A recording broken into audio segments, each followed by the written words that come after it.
আলাইকুম আরহামাতুল্লাহি ওবারাকাতু ইন্নাল হামদুলিল্লাহ নাহমাদুহু ওয়া নুসাল্লি আলা রাসূলিহিল কারীম আম্মা বা'দ। অনেকে জিমে গিয়ে শরীরচর্চা করে থাকেন। ইসলাম কি জিম করা বা শরীরচর্চা করার অনুমতি দেয়?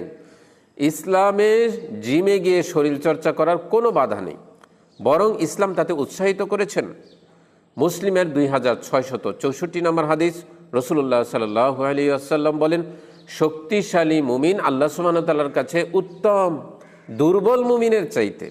সুতরাং আপনি জিম করতে পারেন, তবে কিছু শর্ত অনুসরণ করতে হবে। নিয়ত ঠিক রাখতে হবে। শরীর দেখানোর জন্য নয়, শরীর সুস্থ এবং সবল রাখার জন্য জিম করতে হবে। ইসলাম মানতে, সালাত আদায় করতে যেন প্রতিবন্ধক না হয়। অশালীন পরিবেশ বর্জন করতে হবে। যেখানে নারী এবং পুরুষ একই সাথে জিম করে সেই সমস্ত জিমগুলোকে বর্জন করতে হবে। অহংকার করা যাবে না।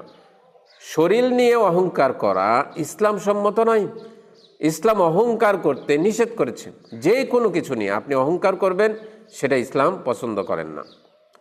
তাই আপনি জিম করতে পারবেন নিয়ত ঠিক রেখে, ইবাদত ঠিক রেখে, অহংকার মুক্ত হয়ে, পরিবেশ হালাল করে আপনি জিম করতে পারেন। আশা করি ভিডিওটি অনেকের উপকারে আসবে।